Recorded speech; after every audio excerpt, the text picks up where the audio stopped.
Hello everyone, Hachadino over here, and this is another one of those boss guide videos. This will be the last one I will do for normal and heroic. That one in this patch will be the next one, but let me get into the boss that we are going to focus on this video. It's going to be the Silken Court in normal and heroic, not mythic. Sadly, I'm not until that. Now, the build that we will use is the Trickster build that we use for most things. There's one change that you can do if you want. You can have Unbreakable Strike if you are going to do the webs, because you get some less duration or movement things, but it's not super important. I think this is the best one. You can also go for elusiveness, and you can evasion or feint some damage that you can't, let's say, help to get, like when you are doing the interface. And for all other things, this is the default build. One thing to note, of course, if you're watching this video in 11.0.5 or further, try to get the video on my new playlist that I will do, likely when the patch comes in 2 weeks, because the builds will be different and they will also be played differently. Of course, there is one thing that will not change, and that is Trickster is a little bit stronger in this fight. If we try and find more things for the Stalker, I will of course talk in the next video, and of course I will put the import for this one in the description. Now, why do we want to play Trickster? Because as you might expect, if you have done this fight already, there are two targets all the time, and also they get an extra damage taken when they do some of their abilities. They also share health, so if you're hitting the both of them, you are going to get extra damage on them. Now, as you might expect, we have here the web bomb, one of the mechanics. We are going to, of course, ignore all of those, and this is one of the mechanics that sub shines on Entangled. Why? Because we can use cooldowns on pull, on 40 seconds, and then on 1 minute and 30 seconds. That is the second charge.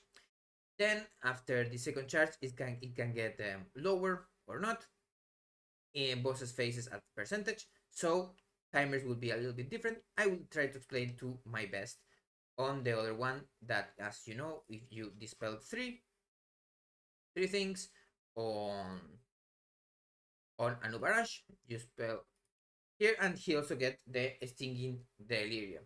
Same thing, if you get your cooldowns well lined up with Dust, you will be able to get damage into those 15 seconds. Also, the best trinket to use in this fight is the transmitter. Sadly, I don't have it. The mandate also works, because you use your transmitter on pull, and then mandate when he has the extra damage taken. Well, I will go into the fight itself. It's going to be the heroic level fight. This was when you still needed 2 webs, and now you only need 1 web to entangle and barrage. So let's go into this. As always, this will be without sound. The first thing you want to do is open on any of them. It's whatever. You will just get your slice and dice, and then get combo points to max, and use rupture. After this rupture, you will go into your cooldowns, use your unused trinket and your potion, and go into the fight. You can also save the potion for 1 minute and 30 seconds if you want, because he will have the extra damage taken. But depending on the damage on your party, maybe he skips that phase if you are on heroic. On mythic, of course, it's quite normal that he does that. Now, this is an ideal situation. Also, you want to be close to these Shatter Shell Scarabs. Remember, Nimble Flurry, the mechanic that we use to get our single target finishers, in this case Eviscerate and Shadow Strike, etc., to Flurry, goes from us. So you want to get in between all of those, like I did.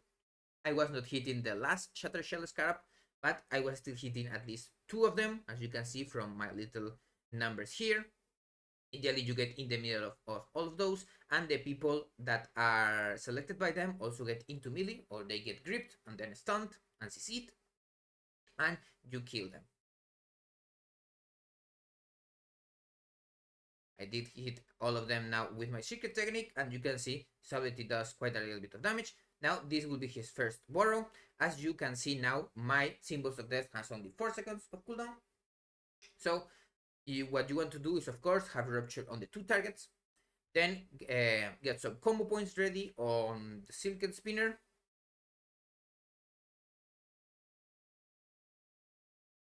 And now here comes the pain. Ideally, you already have Rupture on him, but I didn't, so I will put a Rupture and then go into my dance situation. We'll use, of course, as you know, Secret Technique as our first finisher. And then you can't do much more, but it's still one of the better bursts that classes have at those 40 seconds after using your cooldowns on the beginning. Now, here, remember that as Trickster, after doing your triple dance that you did at the beginning, and now we did another dance, we have to at least skip one dance. Otherwise, we won't get a triple dance again in our cooldowns. So, with the 2 of them here, try to keep always Flawless Form up. Remember, if it's about to expire, you have to do backstabs until it's up again. Ideally, your teammates will get the ads and take them to melee. Now you will put Rupture on 2 of those targets and your Symbols of Death alone with those.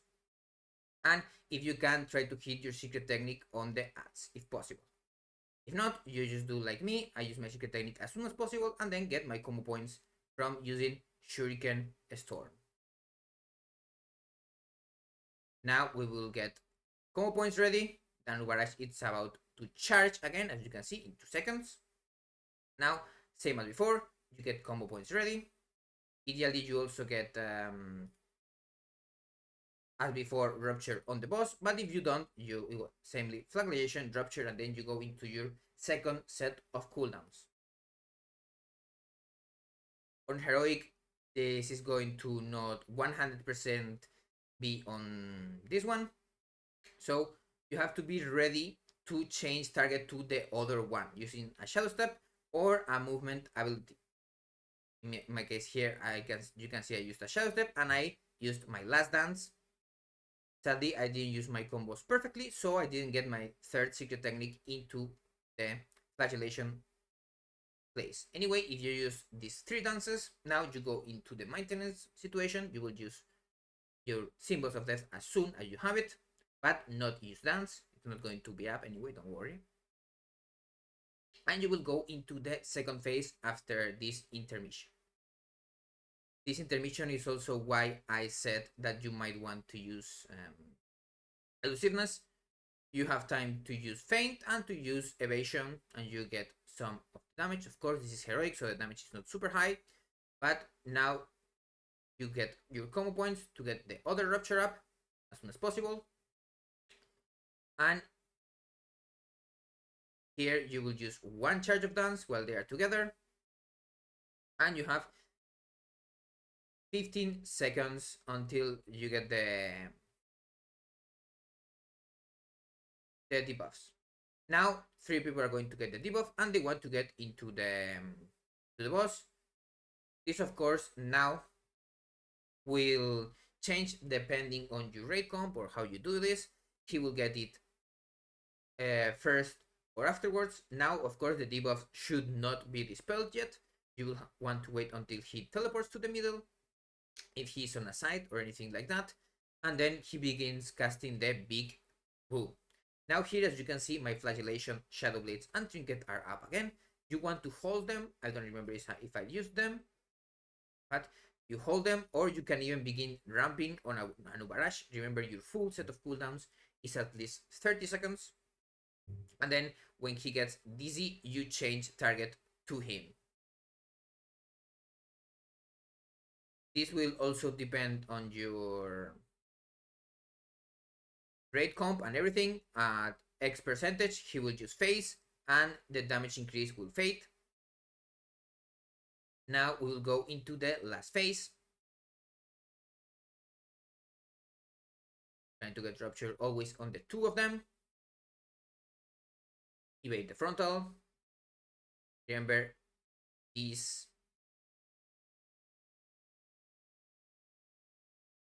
one you will want to keep at least 2 of them. Use a defensive if you are one of the chosen ones. my case I was not, so I just moved in place.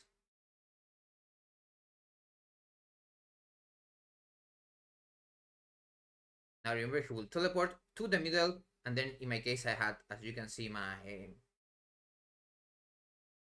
swarm thingy, and now I will get dispelled, we'll get the 3 dispels, and we get that damage increase. Now here you will want to break this one and hit the boss on the intermission. This is nothing crazy.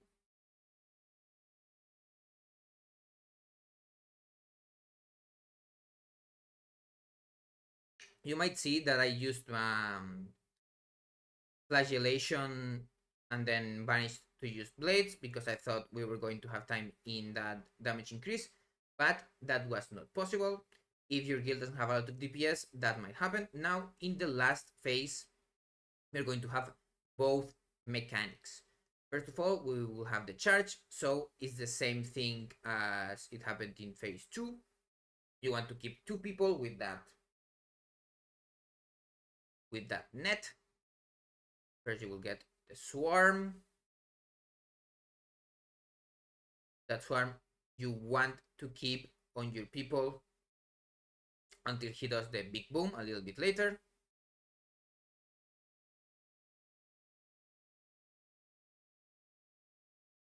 Here you want to keep at least 2 of the thingies.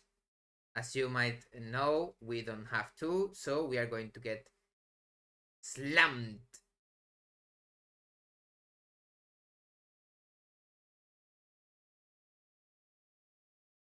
And here you try to fit in one last cooldown rotation.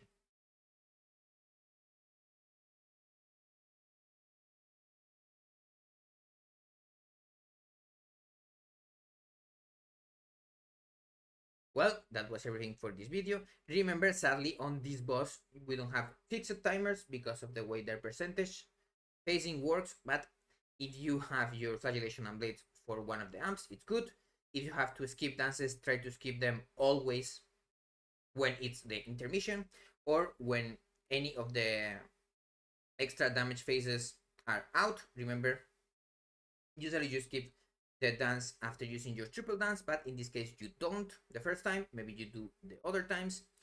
This one is one of the fights where you have to kind of be a little bit knowledgeable on how they phase and how they work.